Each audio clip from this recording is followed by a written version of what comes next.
I don't I want like that. to. Anyhow, the topics today uh, are we're starting out with the same ones we started out with a couple of sessions ago because in my infinite wisdom I forgot to hit the record button, and so Dave may remember them, and I don't know that Dexter was on board for some of these No, questions. I haven't been here for a while. Yeah. So, but in any case, we're going to hit them again and see if we can get everything will be recorded this time. So anyhow, and right, like I said, right now we only have 3 people, but that's okay. The first question is, how do you deal with students who challenge your thinking or standards of your rule? Which is a wide open topic. Some of the sub-issues are questioning the validity of a technique or its effectiveness, disagreeing with your opinion or explanation. Love your hat, Dexter. Yeah, I'm inside. I'm taking it off now. Oh, it's okay. You can leave it on. Whatever you're What, my comfortable hair with. a mess? No, it's fine. Okay. You have a lot more than I do. uh, um, they come up with a different way of setting up or executing techniques. Another issue is if you're intent on preserving, there are some systems that are very intent on preserving their rue. You know, this is the way it was taught by my sensei, and so this is the way I teach it because this is the only way it can be done. So I guess the question, how do you deal with students who challenge your thinking or standards of your style of jujitsu or whatever martial art you teach? The issue is the same regardless of martial art.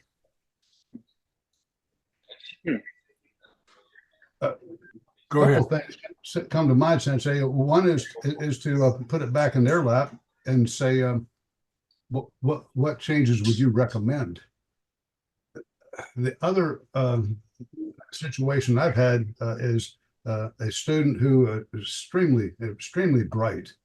If I use someone else and demonstrated a technique in class, this student who has long since graduated and is out in the workaday world, but up in the northwestern United States, he because he did that, I would select him early on, call him on, and before he had a chance to see the technique, go ahead and demonstrate the technique using him, so that he had no idea what was coming. Because otherwise, as soon as he had an idea, he was going to, in his mind, generate some type of device so that he could foul it up. Well, good. Once you foul it up, you put me at risk and you at risk, mostly yourself at risk, because of my tendency, if I'm demonstrating a technique, is to continue. Right. You know, So, you go ahead. I'm sorry. well, just rather than let it be a bone of contention or a source of frustration, I would use him, with the initial demonstration rather than having him come on. And if you had questions and you wanted to say, well, what happens if, then we'd address those straight on. Yeah. I think the thing you brought up is sometimes that there will be students who they want to find out if something really works, so they will resist what you're doing. Mm-hmm. And I've had that happen twice, once with a brown belt, once with a black belt. And in both cases, they ended up being carried off by paramedics. Because I forewarned them, don't do this. There's what's called a sternum press when they're down on the ground.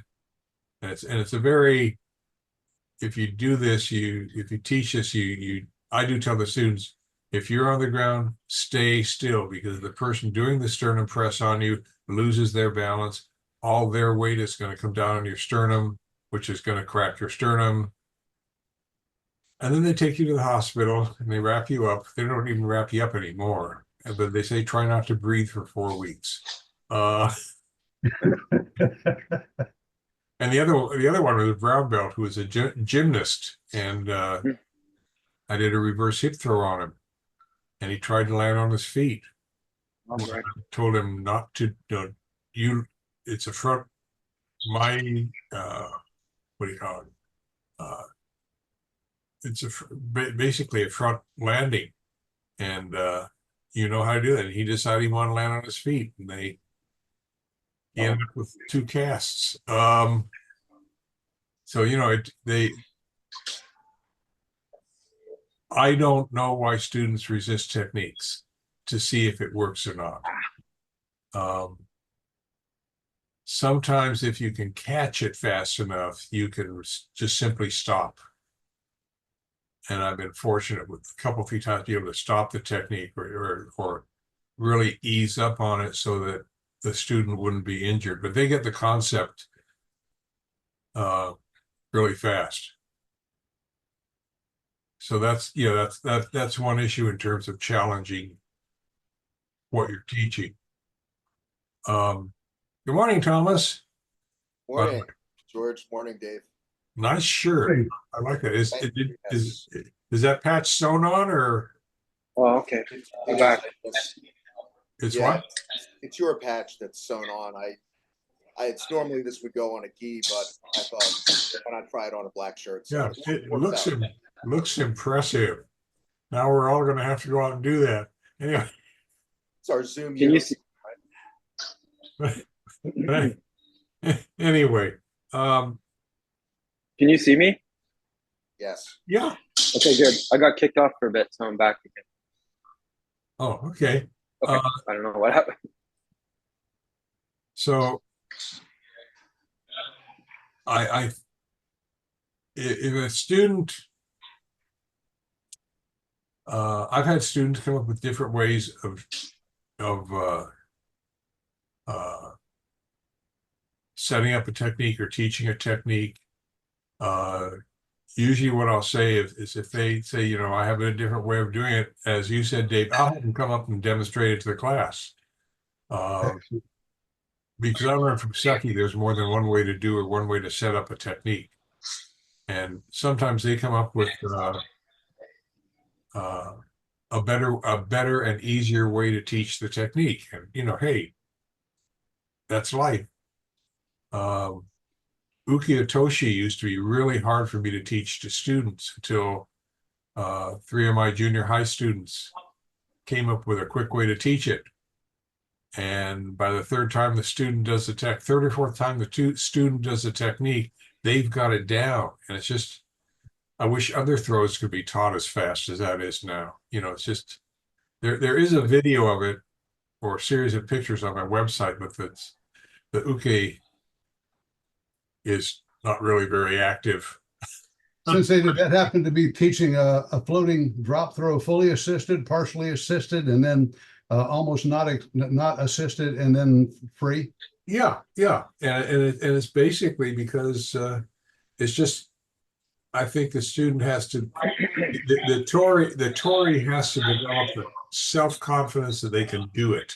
Exactly. The technique is not hard to do physically, but psychologically it scares a lot of people because they don't think they can jump up and put their arm around a person and turn their body and end up on top of their uke once he's down. And but once they realize they can do it, I mean, that's where there are a number of techniques where students don't think they can do it until they do it, and then they say that was easy. Yeah. Yeah. Okay.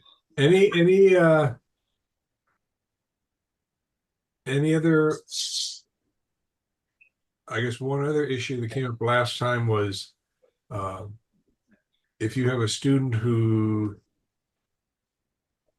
has learned a different style of your art, and this has to do with preserving your rue, and they, I mean, to me, it's one thing to say there's a different way to teach it, and that's different from saying,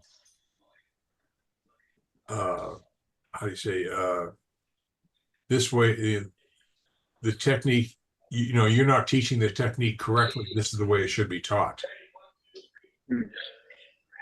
How would any of you deal with that? Someone says to you, you're not teaching it correctly. I've never had it happen. Thankfully. I would think I would just say that this is how we do it here, and when you learn more, you can do it the way you like to do it or modify it. Okay. Okay. What happens if they start proselytizing their system over yours in your dojo?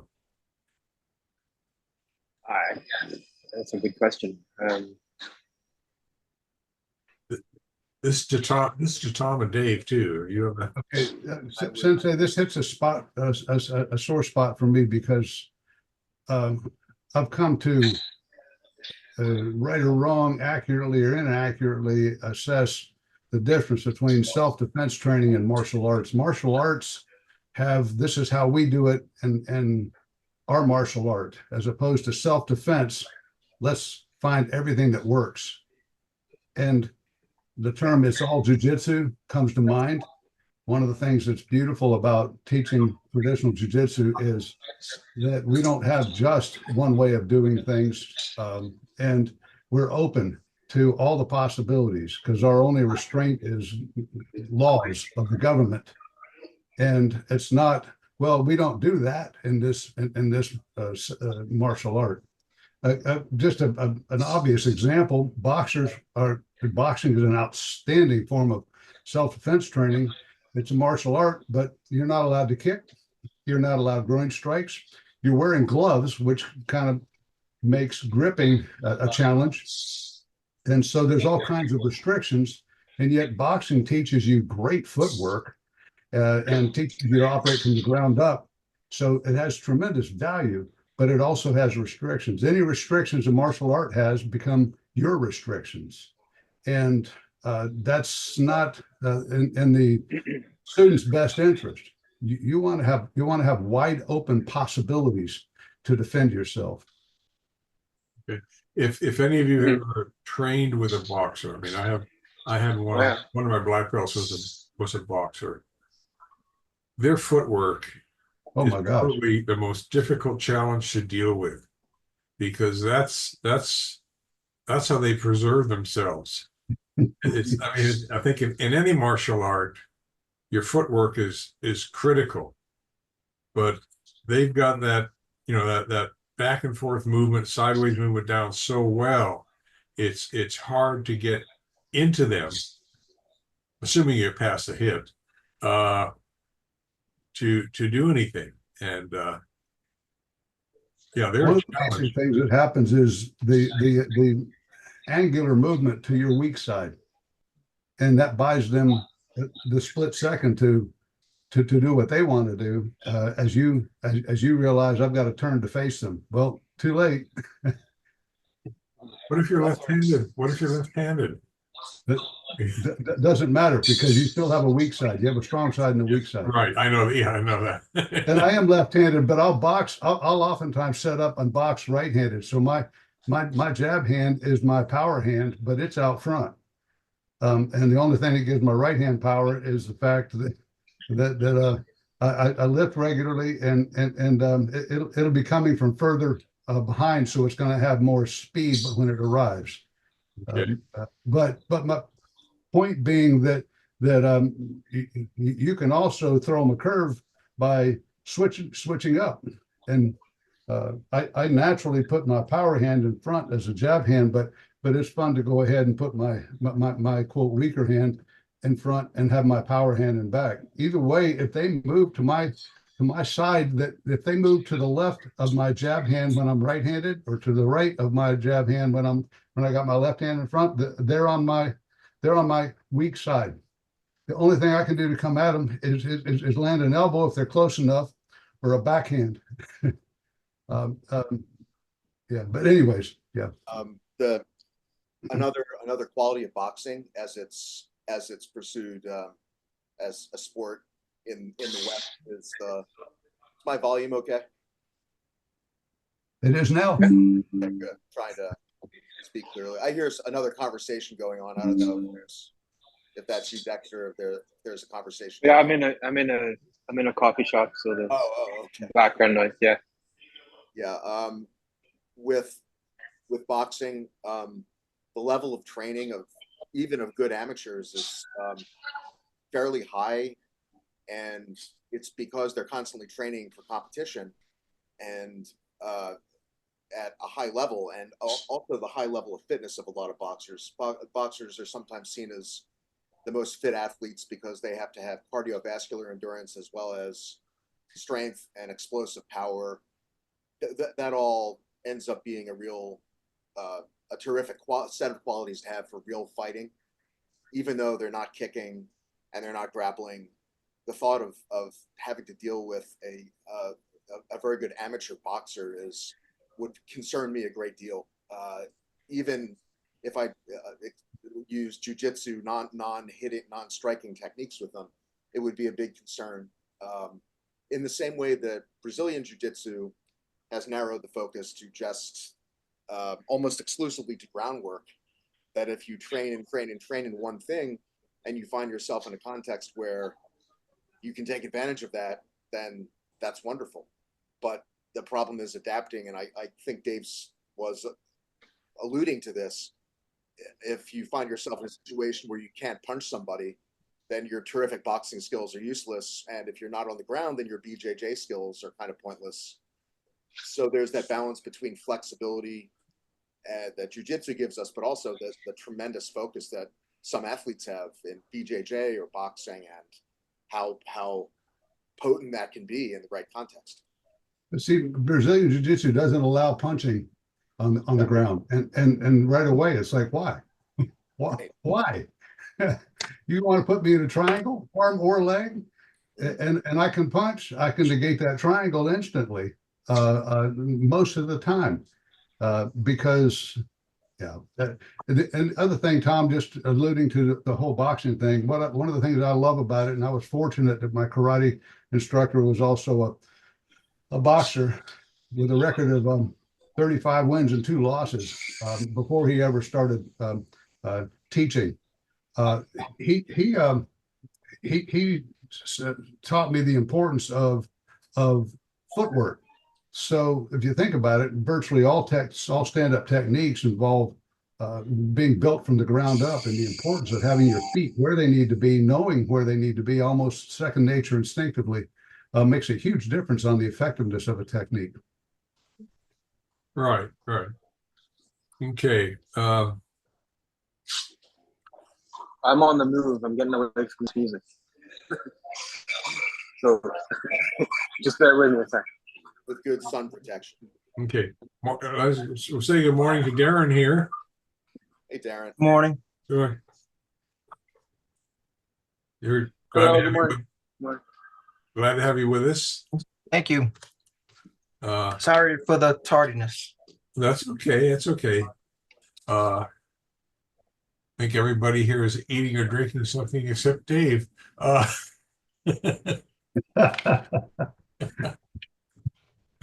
Okay, anyway, I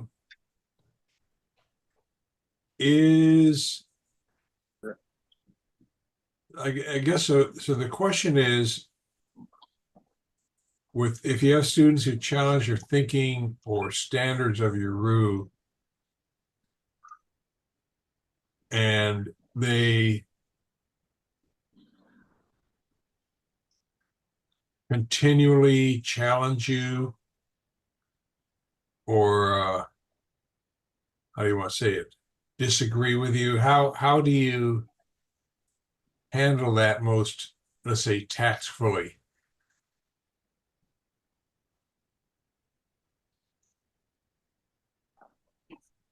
Or do we not want to take that topic? Hard question.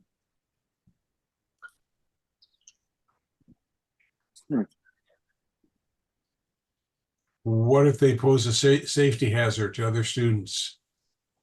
Well, then they just can't stay if they're going to continue that way. I would, yeah, you'd have to talk to them. Okay, talk with them. Okay. Make sure they understand that it's, I don't know, you have to sort of learn the basics before they start doing Right. what they think they know, Uh, because that can be challenging. okay. By a show of hands, in your dojo, do you have a set of posted safety rules? Yeah, Raise your hand if you do. that's my hand. Okay. Now, one thing about rules, and I learned this early on as a teacher, public school teacher. The more rules you have, the more difficult they become to enforce. And you end up spending all your time enforcing rules rather than helping your students learn.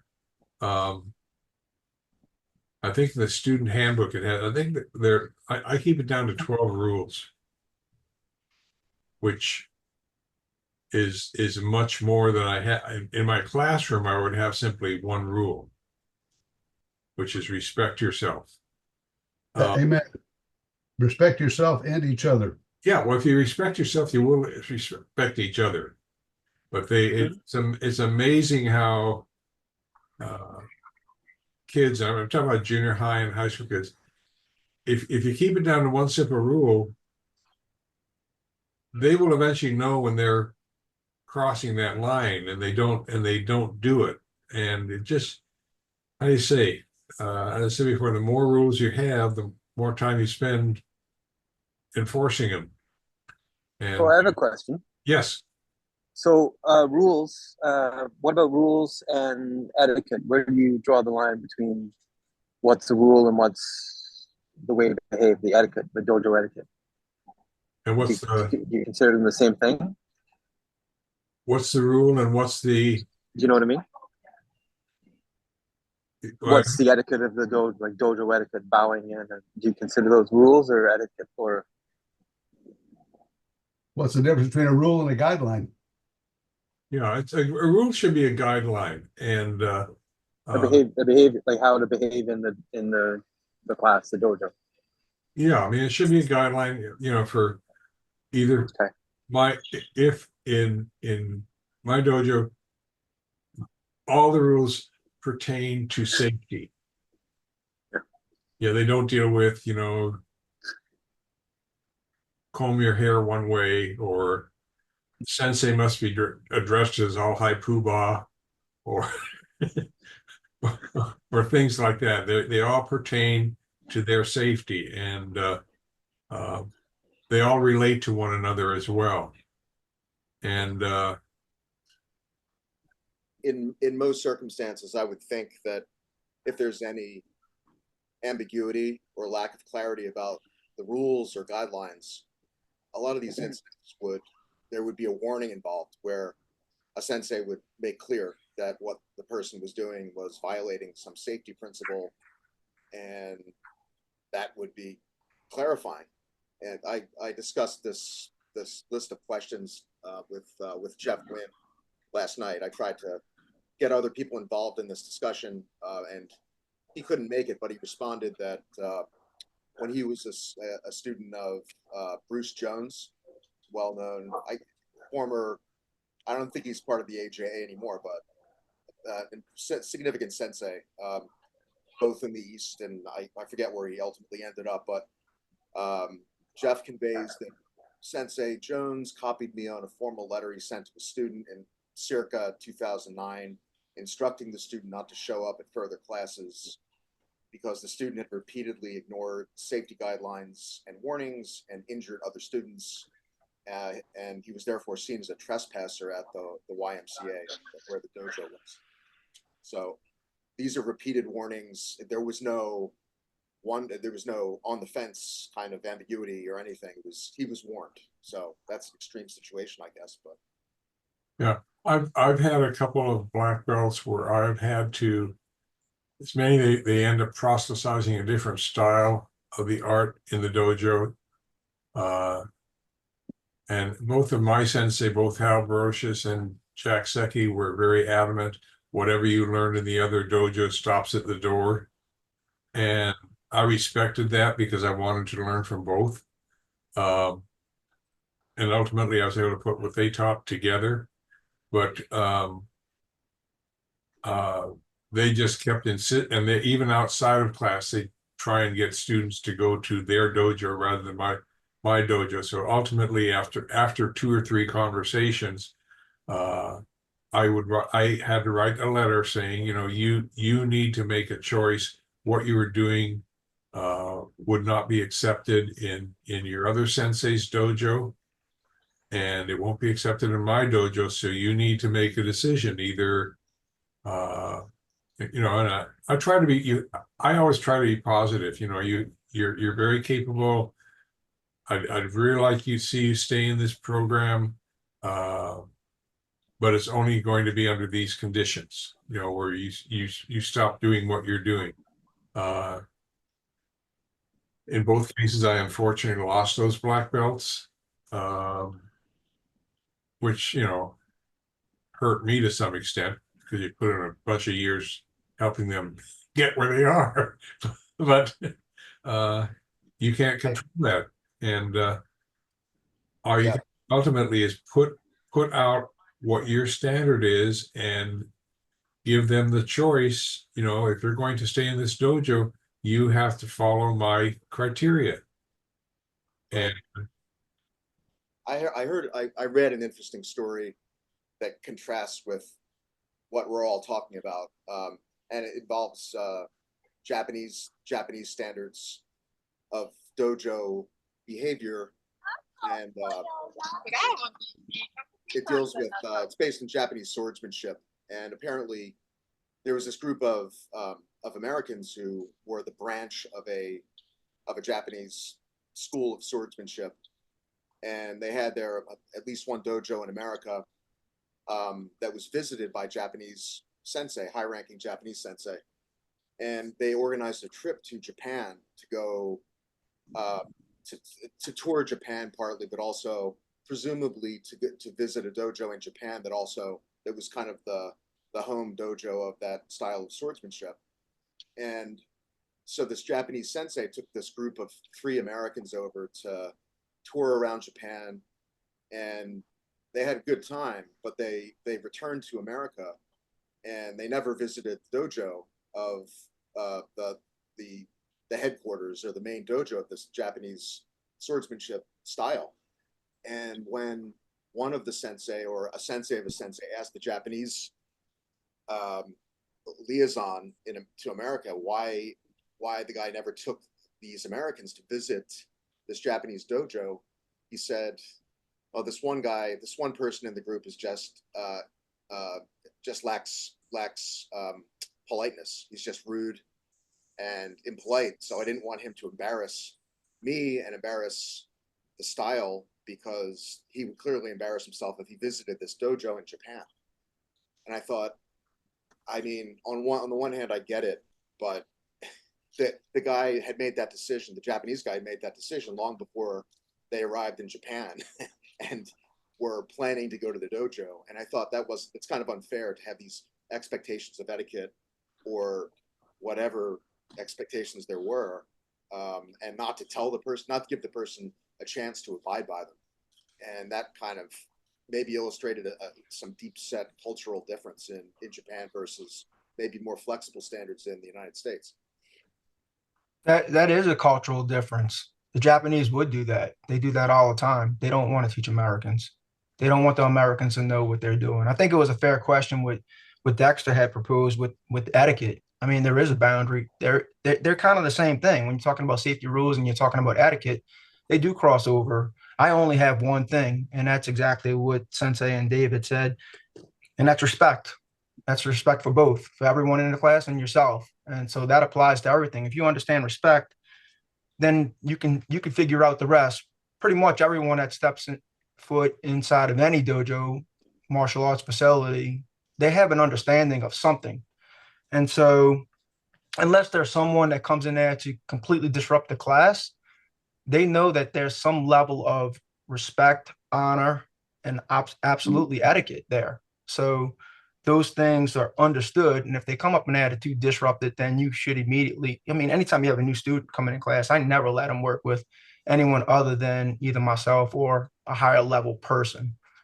And that way you could easily see what that person is there for, their intention. and how they're going to respond and react in the rest of the class. Do other things happen? Is there accidents? Absolutely, those things happen, you know, and then you have those discussions, you have those understandings, and you have those clarifications. However, when you're looking at both etiquette versus safety rules, I think they're very, very closely aligned. And yeah, the Japanese, they would never share anything that could make an American better in their culture, especially in art. I think it's just yeah, I totally agree with your point here. There is this. I've never been to Japan, so I don't have firsthand experience, but I know that there is open discrimination against non-Japanese. It's not just anti-white or anti-Chinese or something. It's like it's Japanese only sorts of arrangements where they don't want anybody but Japanese people in certain restaurants or bars, and that's pretty strong and wouldn't fly in a lot of the United States. But to have somebody who's sincerely interested in learning a martial art and gets to the point of getting to some advanced Dan level, and yet is excluded because of some curious expectation that was never articulated by the Japanese, just sounds perverse to me. And I'm taking in what you're saying. I guess I can understand it. It's this power play where, look, this person should have known to do this or not to do this, and this how this constitutes rudeness. And I just think unless you're warned or you have the etiquette explained to you, it's kind of unfair to just expect someone to know everything from the outset. So anyway. Yeah, I agree. I think all of us would expect that. That it would be unfair, right? Everybody's like, why wouldn't you tell me?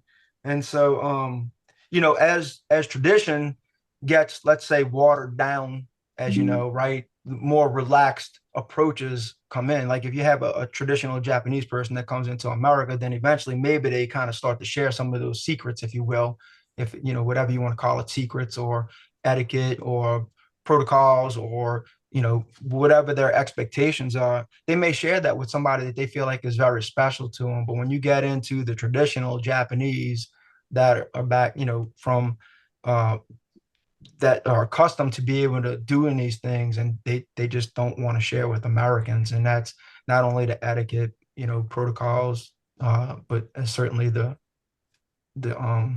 techniques that are involved in an art that they consider theirs. Yeah. I have something I can say about this. When I was doing, we went over to do karate in Okinawa. So yeah, that's part of Japan now, but they're different people. So what we were expecting is to be really high etiquette and strict and everything. So, you know, we were prepared for that. We get over there, and Okinawans are very different than the mainland Japanese. Very relaxed. You don't have to show up on time for class.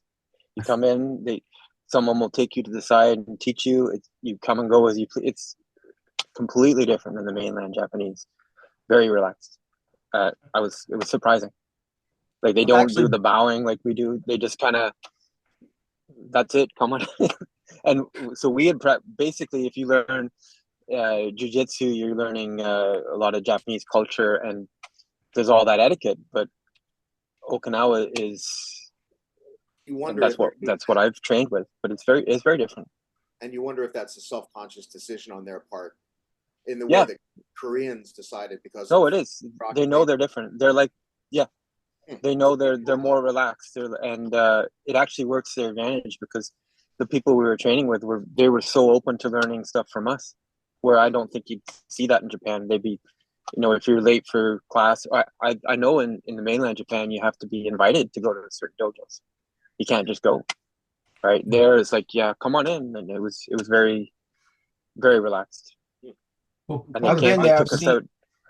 I've seen both sides of the fence. No, I'm sorry. I've seen both sides of the fence in Japan. I've seen it where very few times it was relaxed. Most cases it was very, very strict. And they rarely wanted to share anything. You do create those relationships to where you can start to, you know, break through, if you will, if you're on what they feel like is their level of understanding, etiquette, technical experience. You can start to get somewhat through. I don't know. I never really went to mainland Japan, so I don't know. Yeah. But Okinawa was different. Speaking of generalities from one tribe to another, tribalism and enculturation, what's considered polite in one is considered rude in another, and vice versa. I have a good example of that. Yeah, and the really good example is the you know how you hear oaths all the time in Japanese culture, and you hear it in jiu-jitsu sometimes. In karate, there's oaths after everything, you know, oaths this and oaths that.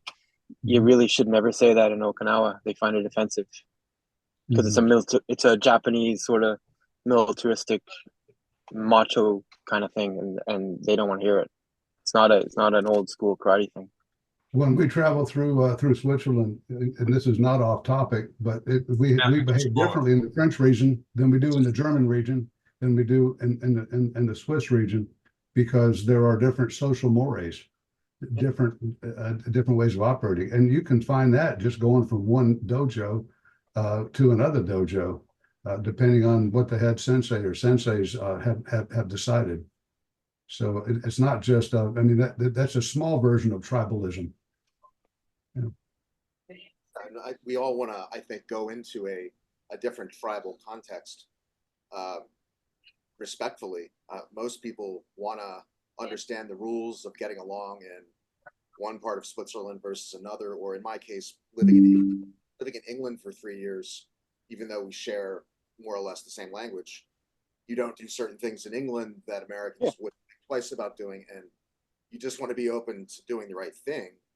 But it's unfair, I think, to have things sprung on you like, oh, you didn't know that you're supposed to do this, and there has to be some kind of fair explanation of the rules of the game or something before you start playing it. Suppose, you know, as long as nobody's offended, it can actually be a laughing point and a learning opportunity. But when someone is inadvertently offended, you better know how to say, I apologize, I'm genuinely sorry, and do it in their language. Good advice, yeah. Yeah, great point, Tom. When you do that, the Japanese, they just want to sit there and laugh at you. They do under their breath. They won't say a word. They'll just let you keep fumbling. Yeah, and that feeds into technical progress in the form of swordsmanship I did, which is definitely majority Japanese. And if you when you take your test in front of at least 3 high-ranking sensei, in America, in all other martial arts testing, there's been some comprehensive explanation of what I did well, what I did badly, what I could improve on, all this critique. In the Japanese testing with Japanese judges, they're like totally impervious to giving advice. It's pass, fail, and that's it, and then try again next time without any kind of real explanation. You have to sit and wonder, well, what did I do wrong, and what could I do better? And that maybe that's just a cultural thing. They feel that you should part of being in that style is to understand how to read them and understand what's going on without having it explained to you. And I don't know that that's especially fair. Yeah, I've been in a dojo in Japan and doing sword work, and I did everything I could possibly within my knowledge to be respectful, dojo etiquette, everything. And then I was approached by the lead instructor there and said, you know, in broken English, best I could translate myself, and then someone helping, of course, saying, are you mocking us? Because I was doing everything best I could, like as much as dojo etiquette I possibly could, formalities, everything. And I was like, no, I'm just here in honor of allowing me to be here, to be on a mat, to be training with you. You know, it wasn't that, and they were questioning that, and I've been in other ones where they didn't say a word, and I would do the same thing. Yeah, I know even Seki, you know, he'd show some techniques, and then there'd be some students that just could not do it, and he would just put his head down and shake his head back and forth, and that was his way of letting you know that you really screwed up. ultimately try to help them? I mean, did he try to explain things, or was it just he didn't. He showed the technique. You were expected to, watch and pay attention. And if you got something, I mean, he did allow for some flexibility in execution, but I mean, like it took me like a year and a half to figure out how to do an armbar properly, set it up 100% of the time. And the time I got it, was on the mat, and he turns to me and he says, "Ah, Joji, you finally got it." He didn't explain. He let you figure it out. Yeah. Since there's value in that, but it's also cruel because the art of teaching involves extremely effective communication, coming and going between you and the student, and facilitating good communication from the student to you, so that they feel comfortable asking questions and not you walk away, shake your head like, Lord help the child. That's cruel.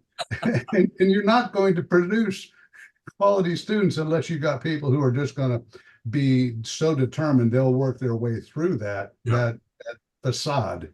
It's, in my opinion, that's the worst. That's the worst possible situation to put a student in. I'm glad you survived.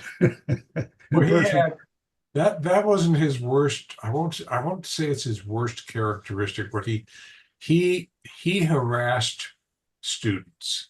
And the higher in rank you went, the more he harassed you, would, complain about your performance. He'd compliment you if you did something right, but his attitude was, and he was totally upfront about it. He says, his attitude was, you're learning a martial art, you're learning how to defend yourself.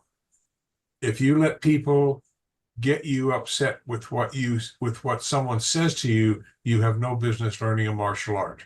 Develop a thick skin. And what's your ticky? he lost so many students because of that. They just, I mean, they couldn't let it. I mean, even if someone's upfront with you and saying this is what's going to happen, be prepared for it. You can let it. If it's something like that, you can. I mean, I was able to let it in one ear and out the other, but there are a lot of people who can't do that. Well, and at least George, Seki explained his thinking, that whereas some sensei, maybe pure Japanese sensei, wouldn't even say, right, the reason being hard on you is because I want you to learn to be develop mental toughness or endurance. At least he disclosed that, as hard as it was to deal with that. I mean, he was honest and forthright with us. He communicated.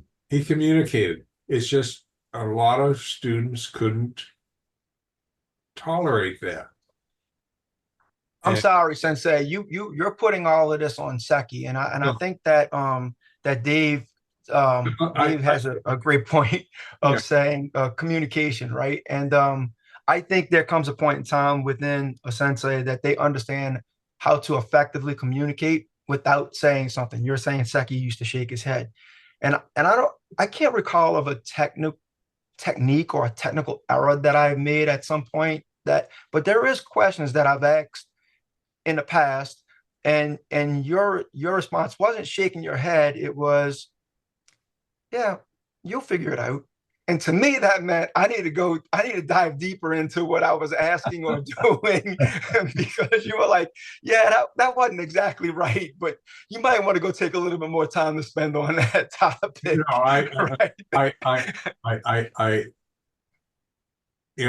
He did these things, but because of the knowledge he had, I mean, he ended up being almost like a second father to me. Because off the mat, the guy had a heart of gold. He was a completely different personality off the mat. And not that many people got to know him that way. So, I'm just saying this is, how you behave as a teacher may be different from how you behave on a one-to-one basis. I've seen a lot of school teachers that are one way in the classroom, and yet when they talk with students individually, they're a whole different person. It's I don't know what, it's just the way some people teach or present themselves or present information or the way they want you to learn. But I think, as Dave said, communication is the key. I think in your case, George, because you're inherently, you're among the most positive externally, you present yourself so affirmingly to people who want to do anything in jiu-jitsu, and whereas another form of can be an effective teacher being negative also by being overtly critical of the student, and some students will respond positively to that. I probably wouldn't as much as somebody who's mostly positive, but that just takes the student to understand how a teaching style works with a given sensei. And some people love the drill sergeant like negative, very demanding thing. Others are going to be turned off by it. So, Right. And since you also said to Darren, a positive communication, you'll figure it out, as opposed to shaking your head and walking away and showing them your backside. Yeah, but I don't even like saying, I said you'll figure it out.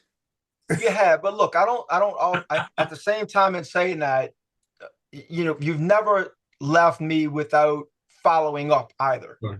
You've always circled back at some point in time. It may not have been that day, but you've always circled back to ask, did I figure it out? What did you think about it? You didn't want just a yes or no answer. You wanted me to explain to you in detail what it was. How did I get to that conclusion? How did I approach it? Why did I do it that way? How did I figure it out? Like you would, and that would be the lesson. That would be the thing that I would learn, and why I was doing something or why it was what it was. And so and of course it was never disrespectful that you've done that. You've let me talk through it, but then you've also let me figure it out.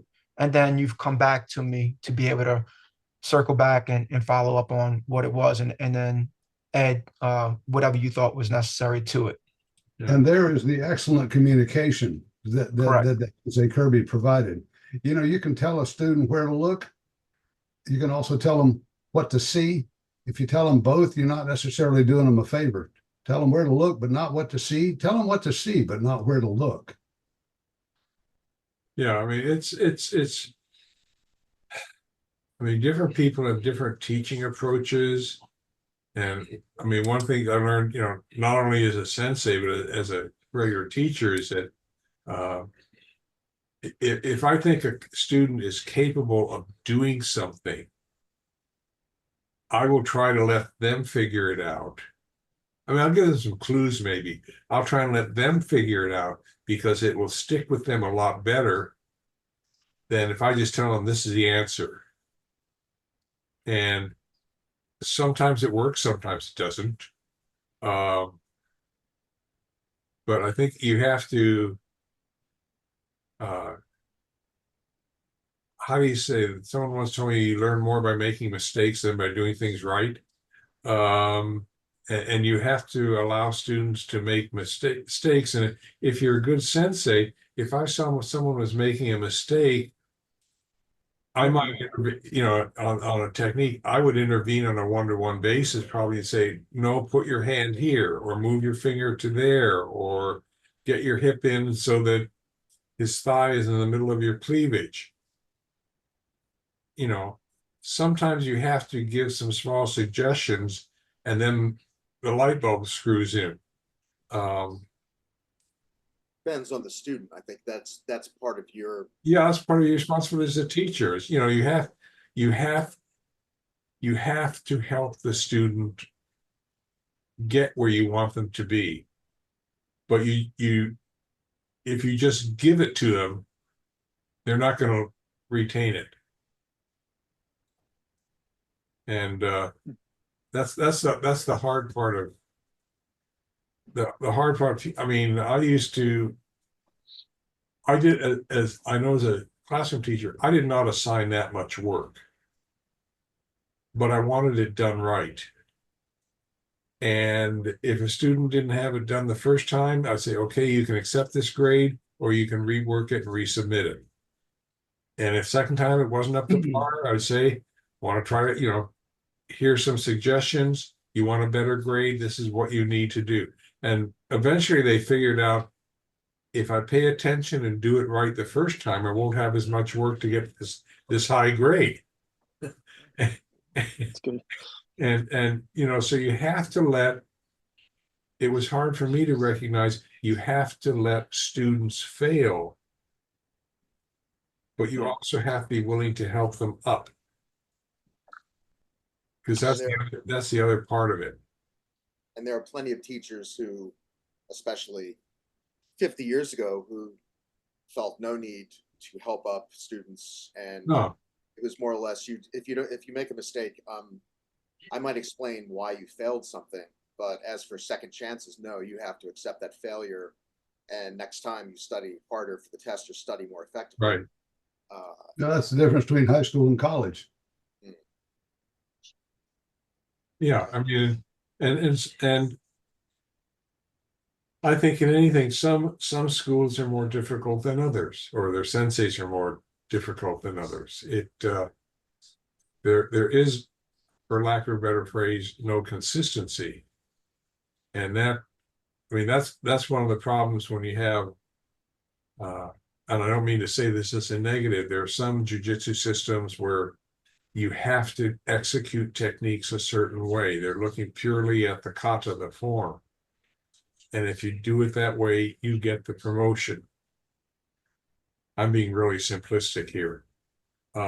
With other systems, it's, the form doesn't have to be perfect, but there are certain things within the technique that need to be shown. You need to see the student has got certain concepts down. And a concept is different from a technique, a particular technique. And if they have that down, then you know they're going to be okay. And like I said, there's some systems where you have to have the kata perfectly, and there are other systems where they say they've got the concept. Unless they have this routine pre-planned, it's not going to go perfectly, and that's okay. As long as it's done reasonably well. This has crucial relevance to another topic that's coming up on the agenda. I don't know if we'll get to it today, but the idea of having, say, a disability where, and we have people in the AJA who have lost, in some circumstances, maybe the ability to use an arm or a leg or both of their legs, or some serious mobility issue. You think, well, there's one way to perform a technique, and we want you to perform it this way to advance, but because of your disability, you can't do it. How flexible is your system? Does it say, look, if you can't do this kind of hip throw this way, you're not going to advance? It seems that jujitsu is flexible enough in general to maybe have compensations for the lack of ability to do one thing in one way, and that's a great strength of jujitsu. It would be terrible. I imagine there are martial arts where it's much more restrictive, but that's potential strength that we have, I think. Yeah, I think, and I'm glad you brought up this topic because it's a good segue, Tom. I've had some students who've had disabilities either because of injury or because of age. And there are some techniques that they simply cannot do. And at that point, do you say to the student, well, tough, you can't go any further than this. You can't do ukiyo-toshi, or you can't do a karate makikomi. Tough luck, that's as high as you go in rank, goodbye. Or do you find either an alternative technique that might be, I won't say equally physically as challenging, but might require, for lack of a phrase, a leap of faith on their self-confidence? Because usually the techniques that students cannot do for whatever reason, if some of them are the success of the ability to do that technique is based upon their self-confidence that they can do it. What you're trying to do is build their self-confidence in addition to them learning a technique. And so is it appropriate to find another technique that you can require them to do that would perhaps require the same, lack of for better phrase, same leap of faith or self, I believe I can do this, what is your intent in, this is another question, what is your intent in evaluating a student? To see how many techniques they can do correctly, or to help them improve their self-confidence in executing techniques? I like that, Sensei. Look, that makes every bit of sense. I think it's everything. It's not just the technique. It's so much more than just the technique. I have a young lady in my class. You've met her, Milana, and she just had a birthday. She's 43 years old. She's been in my class for 20 plus years. There's no way that she could do the majority of the techniques that most in the class are expected to do to advance in the system. No way. Impossible for her to physically be able to do it. She has limitations, health limitations that prevent her from being able to do those things. But she's religiously in class every night. She has been committed, dedicated, contributes, tries her hardest every single time. This is a person that not on one occasion, but like she'll have seizures just because she's trying so hard. We have to stop her and escort her off the mat and make sure that we're taking care of her or identify those needs. It's a special needs individual. And so she has done everything that she could possibly do within her own physical limitations to advance into the level. She's a purple belt in our class, and deservingly so. She can't do half the techniques that others can do. But that's no different than saying that I can't be like someone else. I'm never going to be like anyone else. No one ever is going to be like me. Every person is going to develop their own technique, their own way, with their own style of doing it. They'll have different levels of being able to do it, perform different techniques, different approaches of being able to perform techniques and demonstrate different techniques and applications of techniques. And I may not ever do it like someone else, but someone else may not ever do it like me. I may try to mimic what someone else is doing, but I'll never be there. I will never get that. I will always have my own. And my own will be mine, no different than anyone else's would be theirs.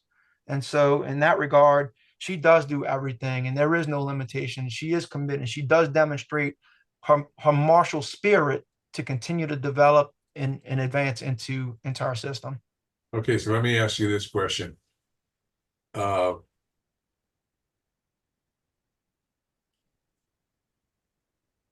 What do you believe she has gained from the experience? A lot, right? And you talk about what is martial arts. And so it's everything in humility and confidence and ability to be able to do things and approach things the way that she does. And every, not only in a dojo or a training facility, but in everyday life. That's what she gets out of martial arts. And she still can do some of the techniques. I'm saying some. I'm probably not giving her enough credit. She could do a lot of what is out there, but can she do them as well as someone else? No, but she has the confidence. She has the ability to get on the mat, the desire to get on the mat, and give her 100%. Whereas if she's never taken a martial art, and it's not just mine, I'm just saying it could be anybody's class, but if somebody been in martial arts that long, she has the confidence to be able to get up and try her hardest to give her 100% into what she's doing because of her love, her passion, and her confidence because of what she's been a part of for so long. She's building character. Can I ask a second question, which is now switches to you? And I'm not trying to give you a tough time. Have you been a good parent for her? I think so. I mean, look, I don't know if I call myself a parent. But I mean, but I would certainly call, her sensei. I would certainly feel like I've been a good sensei to her for sure. or let's say guide. Yeah, I think so. I Okay. think so. Okay. Yes. I would know, having met her, I would agree with you. But yeah, those are with the student who has limitations. Those are ultimately the two questions that you have to ask of the sensei. It's is what has a student got? I mean, I have one student he's now a brown belt. He may not go much higher than what he is now, but his attitude is phenomenal. He helps out other students. He's there every week. He'll ask questions, and he asks good questions. I mean, he is an active participant in the class. He's had some, back and neck surgeries, vertebrae surgeries. He is somewhat limited. There are some techniques he cannot do, but he can help other students learn them because he can pick up bits and pieces of techniques, and he can help students learn those things, even though he cannot do the technique himself. And So I have a question for yes. you and Darren.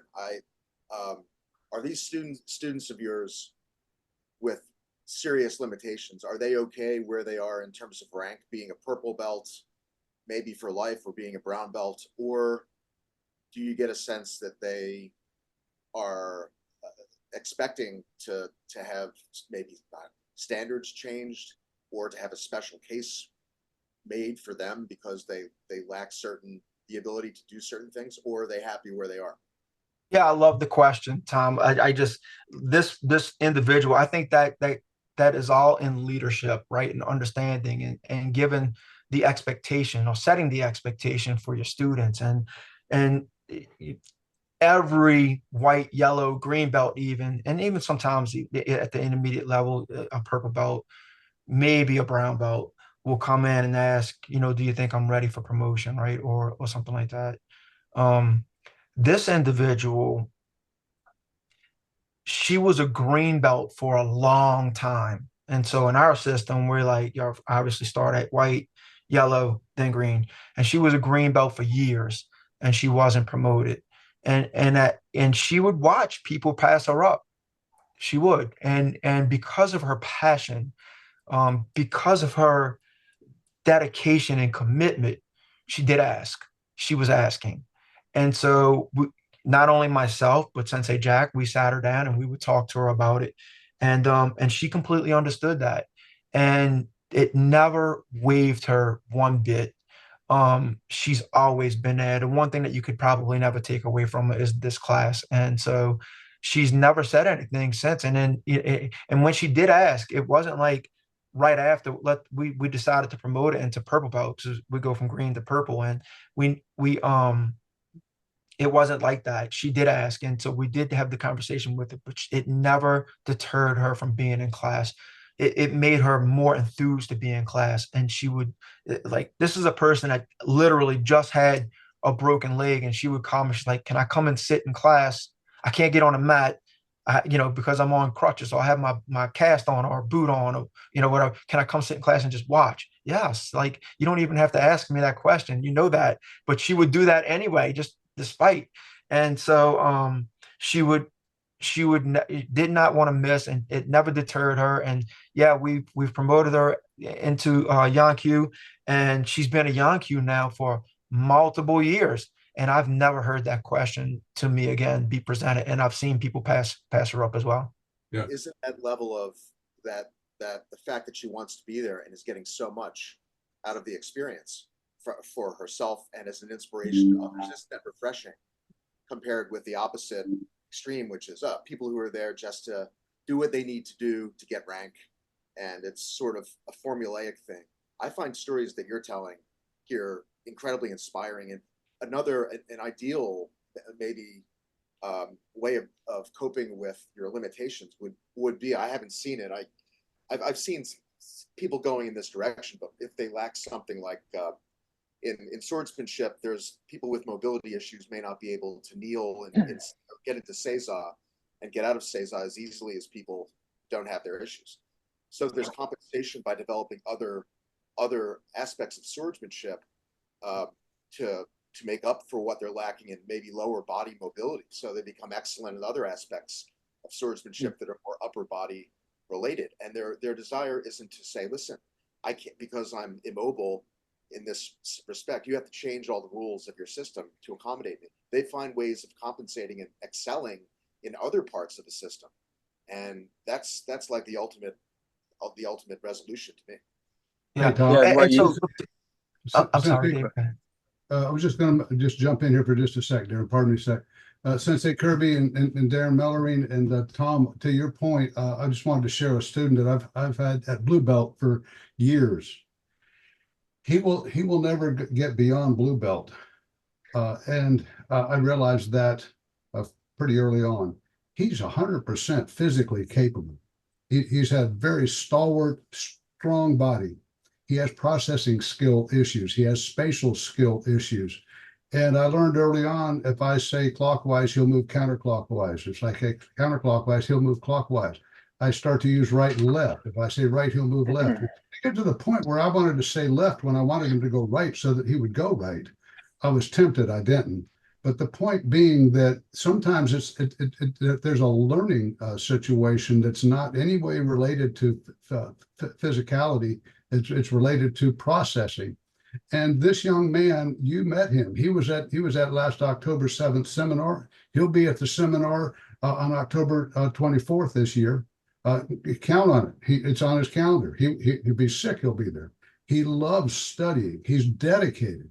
And he's very patient with himself. He's very patient with others, and he participates to the extent he's able. It is so admirable that there's an award that I created for students who have these kinds of situations, and I name it after one of my mentors. It's named after one of my early mentors in scouting. The Phil Bandito Award for Integrity, and it's a trophy I award once a year, and he's received it, and he knows what it's for. He has best intentions. People like working with him, and yet blue belt's the limit. It's just that's what it is. I see it when I teach piano. God didn't give them anything more than level 4. They're never going to go to 5, 6, 7, or 8. It's just not going to happen. And yet they can become very effective musicians. They can become music ministers in their church. They can do all kinds of wonderful things operating at the level they are. So Darren, your purple belt is a prize. And Sensei, your brown belt is an absolute prize. They teach us as much or more than we're teaching them. One thing, and I've had a few students in my teaching career that have disabilities of one sort or another. I think what happens is they know and they understand their limitations, and that's the key. I've never had yet a student with a limitation say, "Can I try for such and such a belt?" Or when can I be promoted? For me, for any student to say, when can I be promoted, is a big red flag. But I've usually come to them and say, and we have the discussion, I understand you have this limitation, and I know already because we've had other conversations, what they can and cannot do. And you have to work, and I think what we've been able to do, which is one of the nice things about traditional or Japanese jiu-jitsu, is that there's a broad enough technical base that we can find things that they can't. And that I think is the key to their success. And I just thought it would be really nice if every student could have that attitude, because then we wouldn't have any students leaving the dojo for any reason whatsoever. But I think what happens is, in some cases, as in the case of the brown belt, we did some sort of testing, but the black belts got together ahead of time. We said, we knew he's got all these things, attitude, commitment. He's doing the best he can. He's learning some techniques. He's helping other students. And we didn't tell him ahead of time we were going to promote him. And that was a real surprise to him. And what has it done? It's made him even more committed. Because it's probably, if a student has limitations, they can still dream. And I think this is anything in life. And if their dreams sort of come true, that's a real plus for them and a real, what do you call it? Stimulation to further growth. And maybe that's, how do you say, that's part of our responsibility as a sensei, is to support our students as best we can so that they can succeed, rather than saying, there's the door, tough luck. As a school teacher, I had an extremely low fail rate. If out of 100 and how many students, 5 classes of 35 students, 180 students a semester, if I have 3 or 4 fails out of all that, that was a lot for me. And that was usually because the student never showed up or there's something, else going on. One semester I had one class. It's just a bunch of lemons, for lack of a better phrase. And I had like 7 or 8 failures.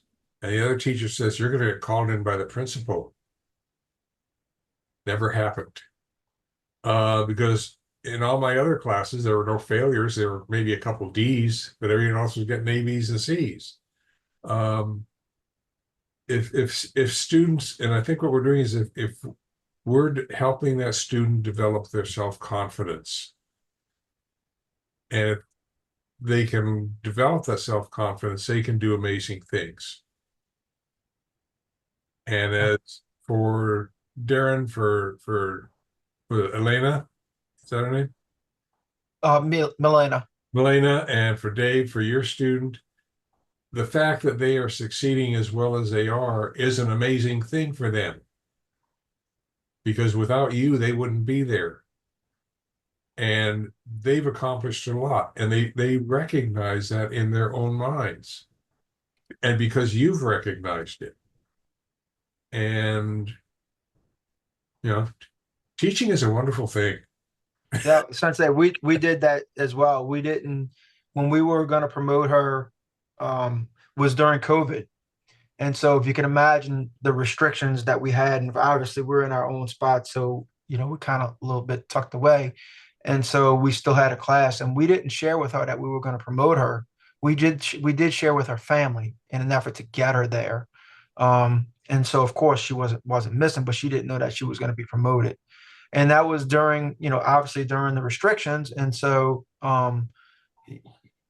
class wasn't as big or as well attended as it normally would be during that time. It would fluctuate. People were a little bit more cautious of, being around each other because we were kind of breaking the guidelines there as far as participation in a setting to where we were interacting with each other. However, for her promotional, we did that during the heightened part of and she never missed, and we would do virtual classes and everything. She never missed those either, and put all the work in. And so when we did do it, we did it outside. And 2 things. One, this is a purple belt promotion. There was over 50 people in attendance because they knew that she was get promoted. And then 2, when she was awarded the promotion, it was overwhelmingly emotional for her. She broke down, like fell to her knees in joy and an accomplishment for sure. Me, this really How did you feel? Yeah, I felt the same way. I did. Yeah, it is. I mean, to me, that's one of the rewards of being a teacher of anything. Is, if you some students you really take under your wing, because they want to be there and they're very appreciative of what you do and what you're trying to do, and you essentially, like I said before, you essentially become their parent. And although that wasn't the plan, uh, it just happened. And At the very least, you're a very wholesome influence. yes, and that's you can't buy that. She couldn't buy that experience. You could not buy that experience, and it's one of the things. To me, I mean, I'll whether it be a professional school teacher or jujitsu says it. To me, that's one of the rewards of teaching. Of seeing a student really appreciate what and that joy that she had was an appreciation for what you had done, your commitment. Um, without your commitment, she wouldn't have a commitment. It also underscores how much more the pursuit of martial arts is than just the physical. It's Yes. compare that with competition, where if somebody with real issues in executing the physical side of some sport, if part of the sport demands that they compete and they're constantly getting beaten, or they have to be in some special category, or it's a much less affirming experience than having everything else that martial arts study, at least our version of it, includes. So it's much more developmental and affirming emotionally and self-developmentally than just sort of a more narrow focus. Well, I know of a student, a young girl, and her limitation was she couldn't see very well, like borderline blind. So she struggled with a lot of techniques, but she excelled at grappling. She just grabbed someone and she just throw the. She was probably at the time maybe 12, 13, and just grab the boys and throw them all around. They were scared of her at the end because she got really good at getting in close. She couldn't see, so she just used it to her advantage, and she got really good at grappling. So sometimes it can help. Imagine a martial art. Imagine a self-defense scenario in the dark, which that's what we told her. Yeah, perfect for her in that situation, because she's already training without regard for sight. So it was a perfect martial art for her. Perfect for her to do. That's the compensation that she had. In our system, we do punching and kicking, and we do stand-up sparring that will lead into grappling. So she would go against other students in the class, and right away she'd get in the closest she could and grab them, because that's all she could do, because she couldn't really parry or throw punches. So she grabbed them, and they got scared of her. It was really, really fun to watch. Okay, taking Dexter's concept, I don't know how many of you were at the summer camp we had where everybody got a blindfold. Oh yeah. Was anyone? Were any of you at that summer camp? The last one? No, I don't know if it was the last. I don't think we did. I don't remember. I was only there once. I don't know if we did. I'm talking about the one I run in Santa Clarita. But anyway, what you might try, and you can get blindfolds really cheap on Amazon. I get a package of 50 for $10, something like that, or $20. I would have. You can do this with students. The defender is blindfolded, and you limit it. Of course, you can't have a person, any hits or stuff like that is not allowed, but you can have the attacker or Tory grab the person and see what the Tory does in terms of technique.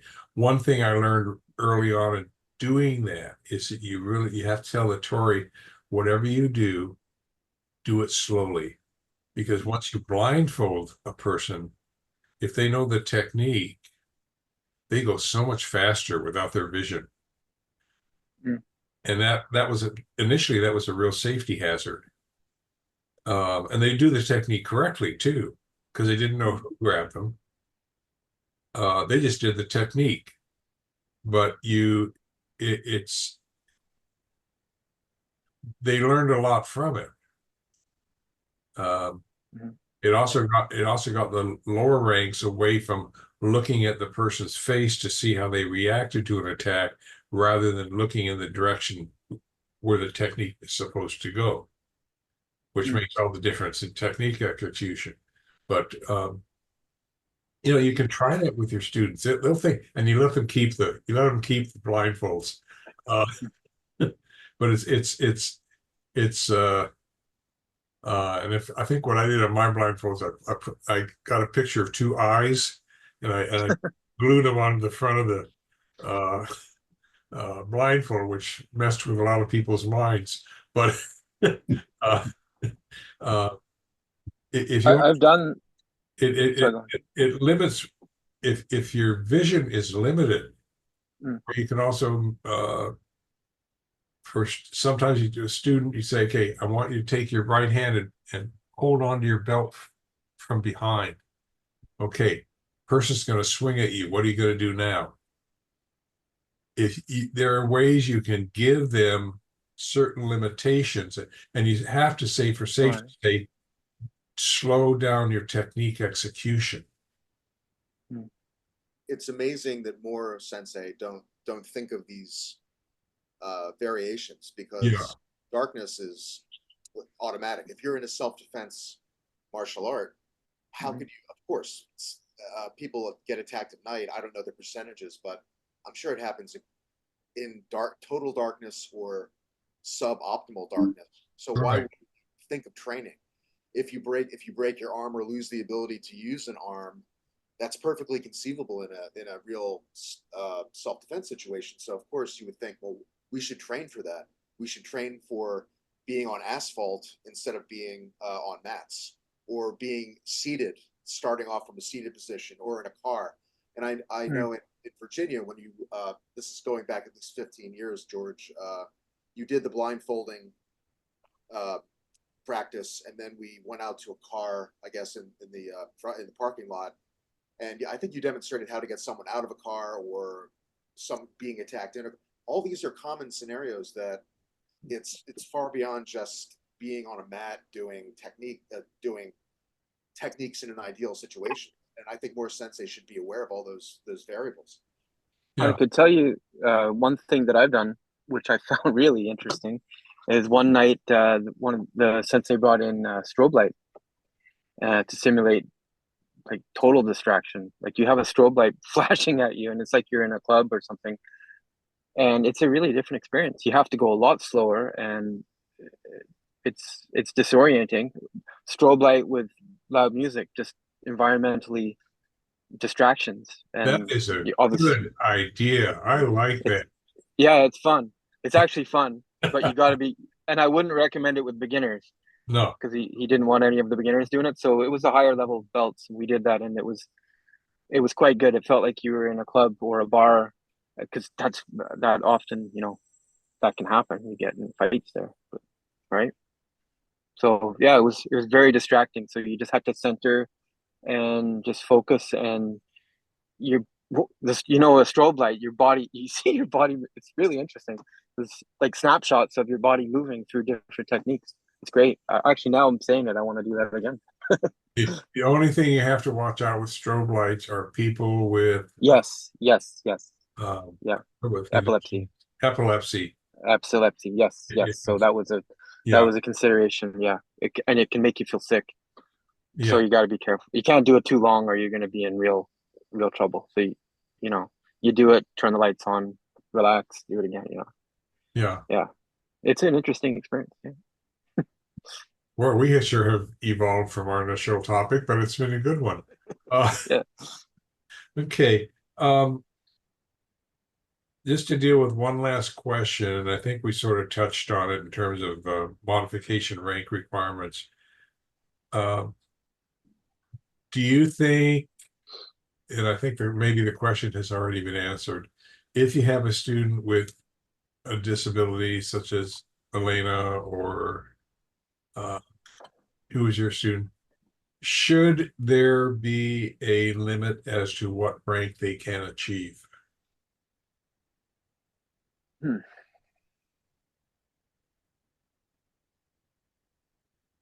Okay, let me rephrase the question. Dave, your volume is off.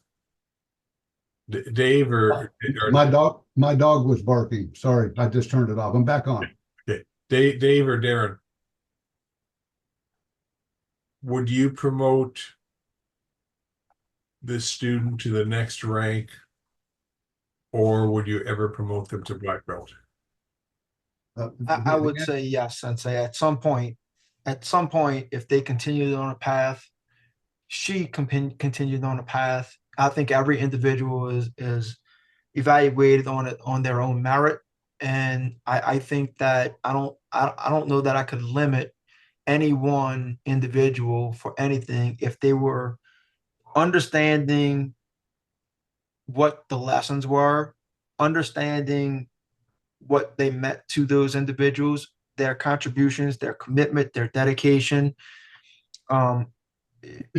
It may take more time, but I think ultimately, I don't know that if that person was to continue to evolve, continue to be dedicated, continue to be committed, continue to advance, even though it might be slow or at a much slower pace than anyone else, I don't know that I could say that I could actually limit that individual. I think at some point, somewhere, somehow, they would continue to advance.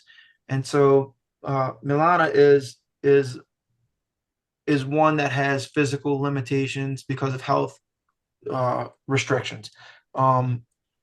And so, but you have others that get there as well, whether it be, age restrictions, injury restrictions, or whatever.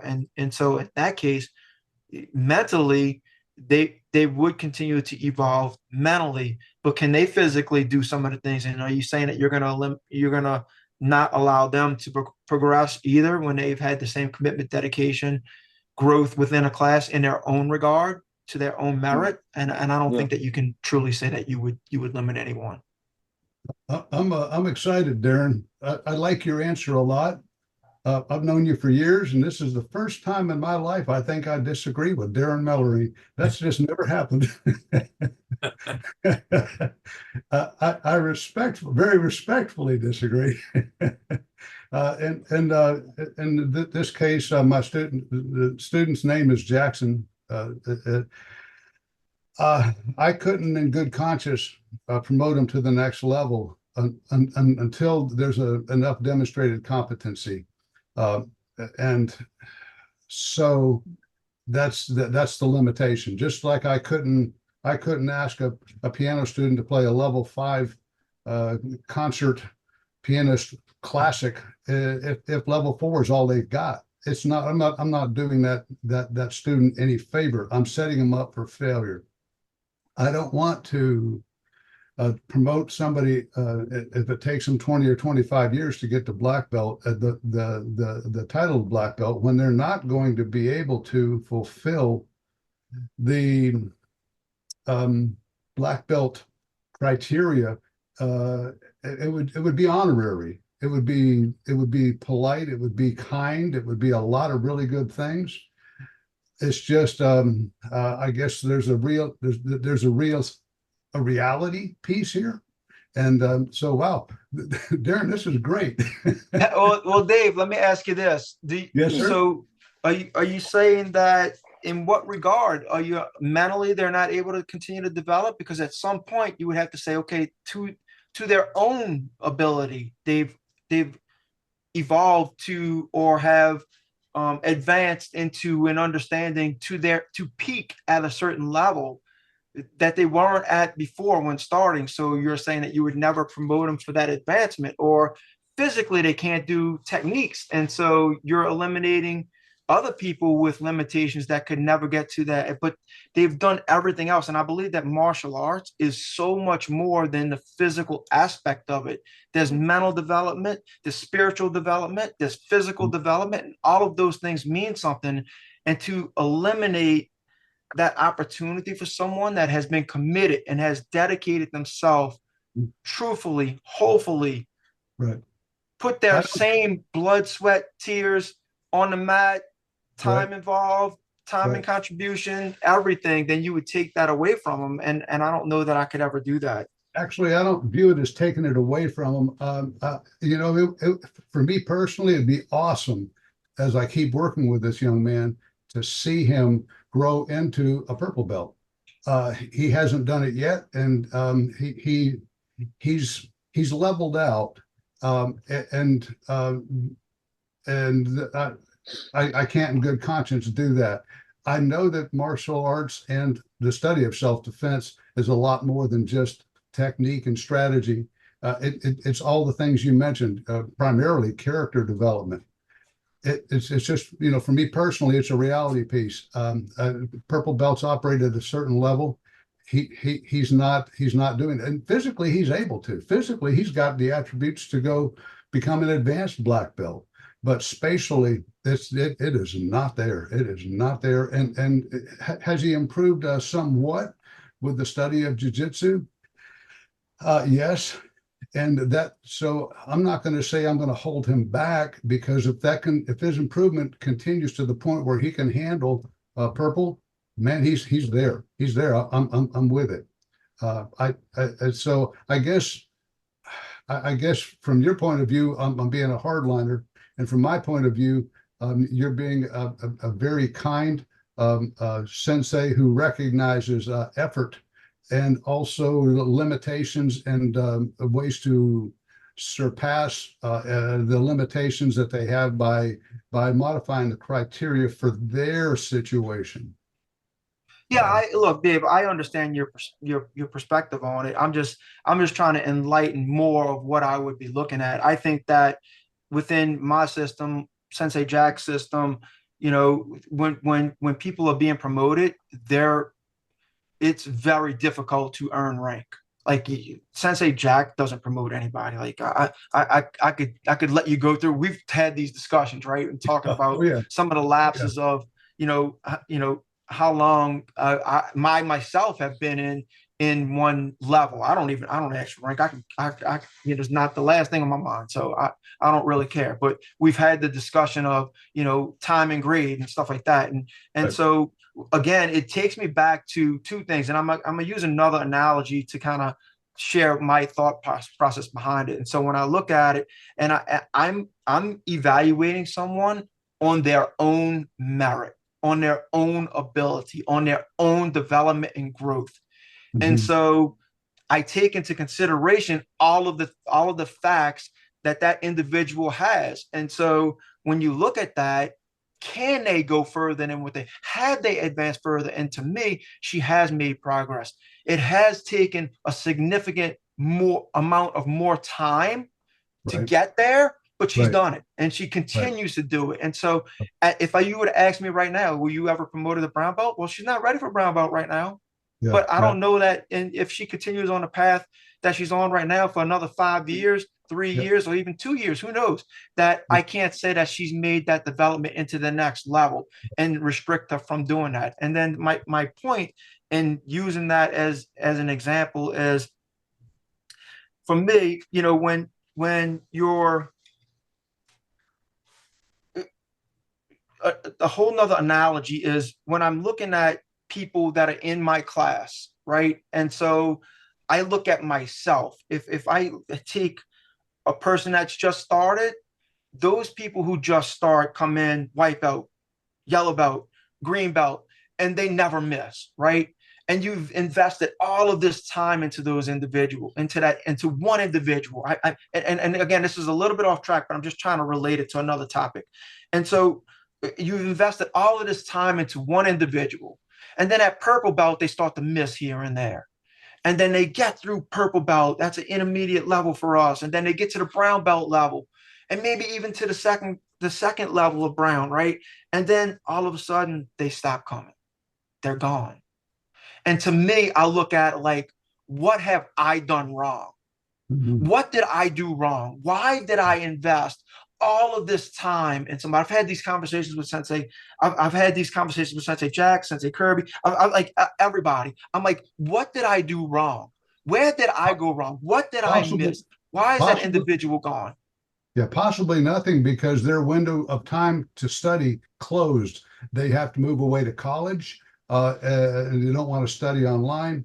They have a crisis in their life, and they need to stop but plan to come back. So a lot of times you didn't do anything wrong. They just their window of study closed, and I've seen that time and again.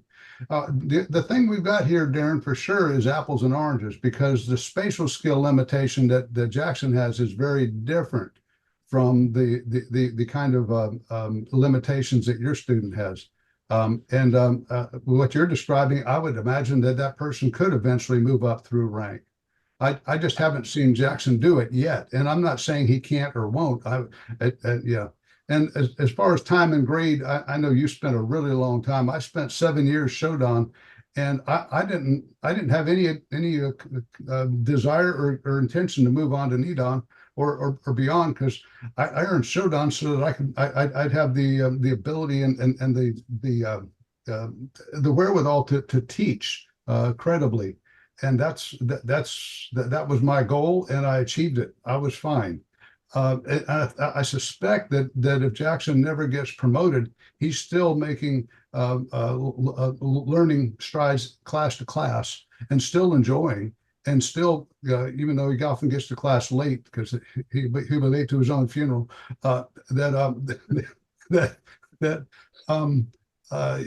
his commitment will remain, and as long as long as it's available. I'll take that response in honor, respect, and contemplating what I've said, and from a hard note to possibilities later on in life. I love it, Darren. It's just fine. I love you, David. It was bound to happen. Love you too, Darren. I'm so glad you guys are good friends, and you both articulated two sides of such an important issue so well. Dave is you see, I think, in the same way that I see black belt, and I think the general conception of black belt is it means that you've got a firm grasp of the essentials of a given school of martial arts. That's the broadest definition that I think is recognized with integrity. And if a person can do that, that's absolutely critical. They have to have those essential skills physically and be able to process things emotionally and mentally. On the other hand, I sympathize with Darren's view of this as no matter what level a person reaches, that's a manifestation of that person making the most of his or her abilities. And if your ability is fully extended at the purple belt level, that's still a tremendously beneficial thing for that person. I don't know if that means that they should be recognized with higher ranks because of that ability to make the most out of everything they've been given and show all this diligence and commitment and inspirational, like leading by example, because that's so important. And that's the other side of this. And I don't know if one's right or one's wrong. It's a very difficult thing. Ultimately, and I'll stop going on like this, but because I think about this a lot, as in the AJA, it's a really, really significant issue with black belt or anything, a title or any level of black belt. The key thing to me is what does that mean? So you have a black belt in Budoshin Jujitsu or any martial art. We've come to the point now where you have to explain what that means because of the existence of McDojos where you can get a black belt in a year and a half as a 14-year-old. That's radically different from, say, a BJJ black belt, which took 10 years of going 3 times a week. Yeah. So all black belts are not created. Yeah, all black belts are not created equal. They never have been. They never will be. No, but my conception is black belt, Shodan level black belt means you have a good grasp of the essentials, and yes, you do have to have there has to be some kind of physical and mental and emotional underpinning for all that. But on the other hand, if Darren said, listen, to me, black belt means this person may not be able to do everything, but they have had all these other qualities so strongly manifested then I kind of see that point too, as long as that's explained when you say, well, okay, Darren, this person has this obvious issue, this not disability, but mental issue. How could you make them that person a black belt? Your explanation that you've been giving for the last 20 minutes has been pretty persuasive that, well, this person is inspirational and because they're making the most of what they have and they come consistently. They've inspired other people with limitations, maybe. That's an inspiring, compelling story too. So it's very difficult. Yeah, and look, I just want to add a little bit more to it. You know, when you talk about when I was using the example to kind of tie everything together and finding out what I've done, right? I just look, to me, I always share with everyone. I've seen hundreds, if not thousands, of people coming in and out of my dojos. Certainly, no more than anyone that's here as well. And so everyone has life. Everyone has life. It's still what you put into it. Like I can make an excuse every time I have a class not to be there. I have other things that I can be doing, but I'm still there. And it doesn't matter if I move, if something else comes in the way, there's a way that you can find out how to do it. You find out how you want to do something, you'll make that happen. And so everything else, I tell every student that I get that comes on a mat, when they tell me I couldn't make it because of this, I understand that you can't make every single class, but there's a way that you can never stop coming or contributing or being dedicated to a class. You might miss a class or two, I get it, but just be gone. I've had people come back years after. I should have never stopped. I should have never quit coming. I should have done this. I should have done that. I should have been here the whole time. I could be at this. I could be that. I could be doing these things right here. But the fact of the matter is everyone has life. It's your commitment to what you're going to do with it, right? And so if you want to do it, you're going to figure it out. If I move away, if I move to California, guess whose mat I'm on every night? I'm on Sensei Kirby's mat. He might kick me off, but I'm on his mat every night, right? But if I move to Florida, I'm on Dave's mat every night. You know, I can find a way to be there. It's just in what my commitment is, right? And so, and there's different times too. So no one can say, you know, that you have these excuses. And then the next analogy would be is if you have your physical limitations, you have your mental limitations, or for whatever reason, maybe sometimes both.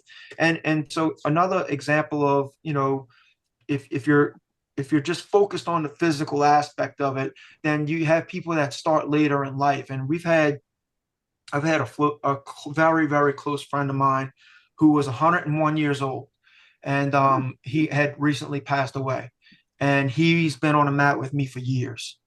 Now, physically, no way he could do what I could do, but I've seen him do it in the past, right? I've seen him do it in the past, and I don't think it's any different. So he was a high-level ranking black belt. He started later on, and so Sensei Jack comes to me one day and he says, Sam, he says, you've asked me to promote him, and I said, yes, Sensei, I did. And he says, okay, well, what level are we promoting him to?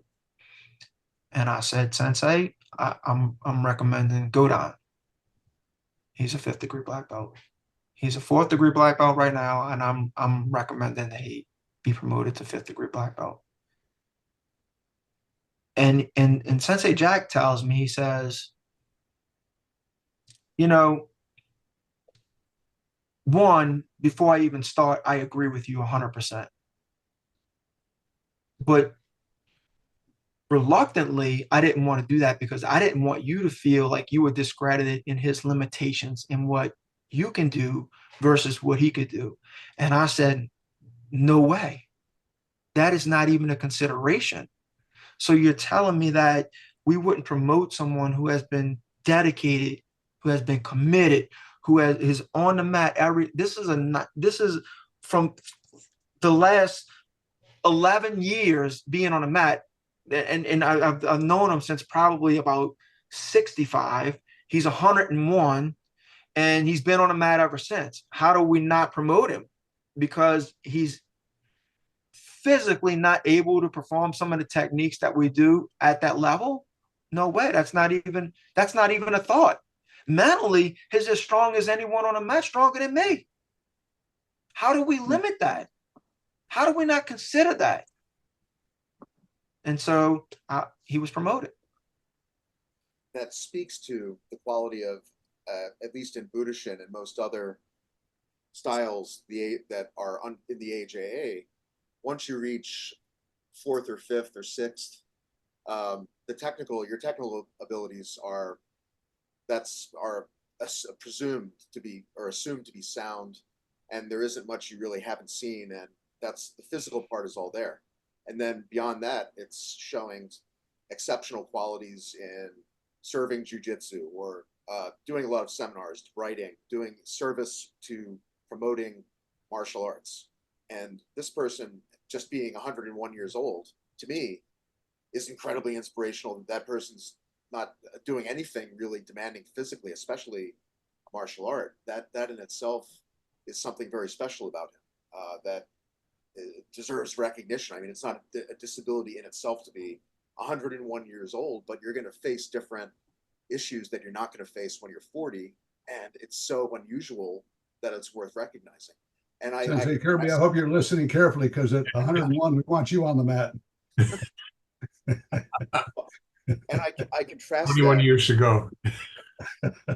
just briefly, I contrast that with others I've seen in my few years in the AJA, where there's sort of a presumption that, look, I haven't really done a great deal. I've taught, I've kept my teaching going, and there's a presumption that they deserve some high promotion to quite high, I mean, 8th or 9th dan.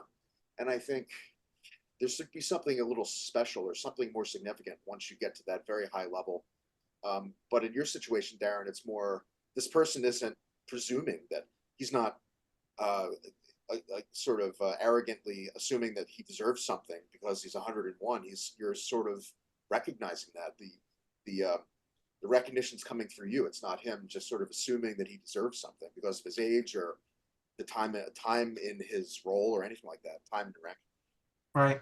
Yeah, you're talking about somebody that would pull up. He would have to get, a driver to drive him to class, get out of the car, be rolled in with a wheelchair to inside the dojo, but then get up out of the wheelchair with a cane, walk to the mat, be on the mat, and train on the mat. Still physically strong, everything. Just like you're talking about a couple of different, you're still fragile, but I mean, still strong and being able to teach, instruct, work with other people on the mat, finish with class, walk off everything on the mat, walk off the mat, back into the wheelchair to the car, everything else in a wheelchair, right? But be on a mat for everything else. And yeah, remember, Dave, when Sensei Kirby was talking about retirement, and I thought I was going to get into trouble about, like, there is no retirement, Sensei Kirby. You're getting it again. There's no retirement. There is no retirement. No, it does not happen.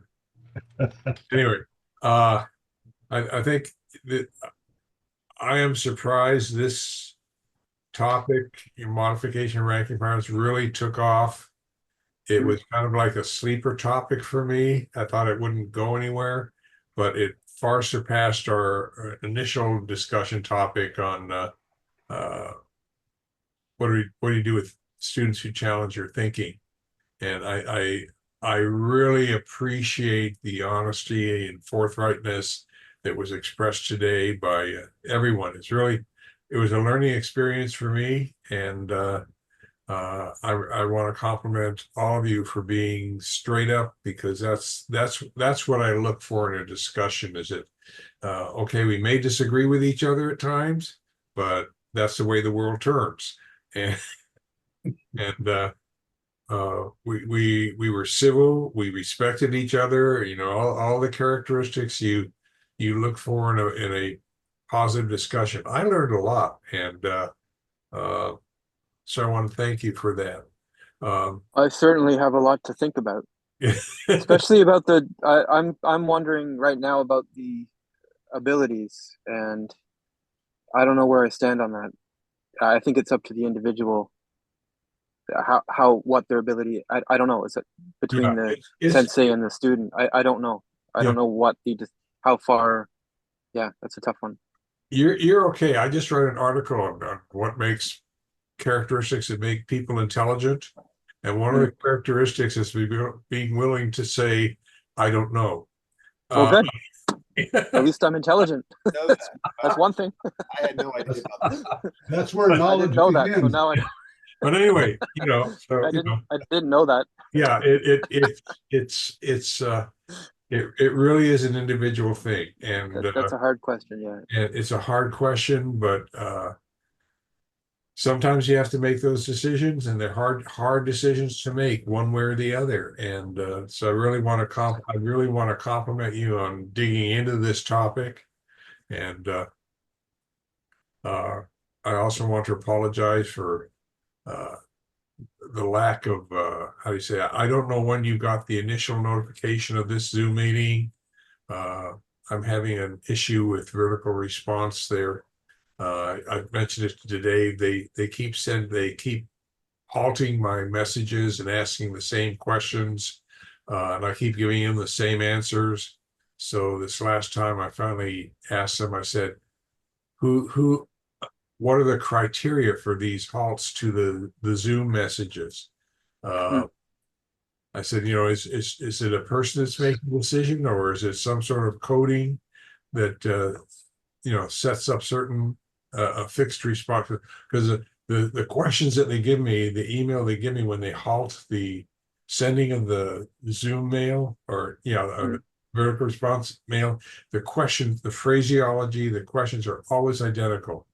It's like the same old email gets sent to me. And I said, this has been going on for 2 months now. I said, what is the problem? I'll work with you. What is the problem? They even want to know how old is my list. And I said, well, some people have been on it since 2000. So anyway. So I received notice, I think a few weeks ago. So I got enough notice. Yeah. Okay. Yeah. So anyway, but the time was it said 8 a.m. Pacific time. What Pacific time, and Right. then the Zoom said it started at 11. For me. Oh, for and you. I'm Central Time, so I thought that would be 10. So I don't know. Be 10. Yes.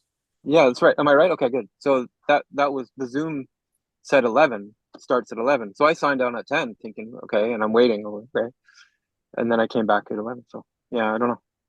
Maybe they're on daylight savings time or not on daylight saving. Who knows? That could be a point. Yeah, I don't know. Yeah. Anyway, so I will try to get this out in the next few days. I did record it. And the next, we'll pick up where we left off last time in the agenda.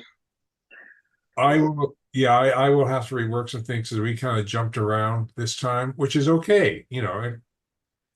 Best laid plans get laid to waste. And I really enjoyed this talk. It's nice to listen and be part of it. It's nice. Yeah, want you back next time. The next meeting will be the first Saturday in August. Okay. At 8 a.m. Pacific time.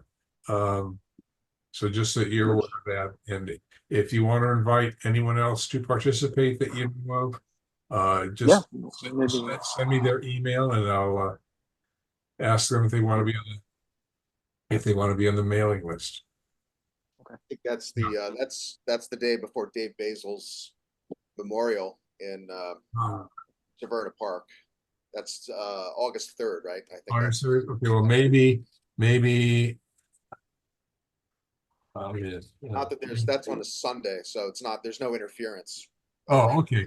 Yeah. Okay, good. Otherwise, I would have changed it just as a matter of courtesy and respect.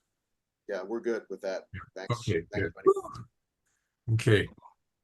Anyway, I hope everything's going well for all of you. I hope you have a great weekend. Thank you. And I think that's about it. Was this your first time, Dexter, at this call, or have you been on these? No, I was. I guess it was a long time ago, last year, I guess. Yeah, I teach actually jujitsu on Saturdays, so during the year, and then they break on they break for the summer, so that's why my Saturdays are open. What state are you in, and where are you? I'm in Canada. Oh, I'm really? in Canada. Yeah, Ontario, by Toronto. There's an AJA dojo in Ontario. Really? are you part of the AJA or you're just Yeah, I guess I'm part. Well, not my dojo's not where I train, but I'm oh, okay. no, we're part of the CJC, Oh. Canadian Jiu-Jitsu Council. Yeah. Okay. Okay. Dexter, will you be attending Capital Conquest up in Ottawa, November? Oh, possibly. I didn't know about it. So maybe, Yeah. maybe. I'll be there. No, November, Ottawa. Yes. It's not far. Yeah. Coldest capital in the world. They keep telling me it's cold every time I go and wearing shorts. Oh, it depends. It's hit and miss, but it can be seriously cold. But November, No, I Probably know. not. I've been lucky. I've been lucky. probably not so bad. You get it in December and January. It's like ridiculous. Well, that can be the same here too. Although our winters have been fairly mild lately. It's global warming. They really have. It's a big change in the last few years. Anyway, Like shorter. Anyways, yeah. wish you the best. See you in a couple Thank you. of weeks. Thanks, everyone. Thank you, Be everybody. safe. Make those Enjoy it. important decisions. Your students will love you. All right. Take care, everyone. Take care. Bye. Bye. Bye. Yeah. Bye.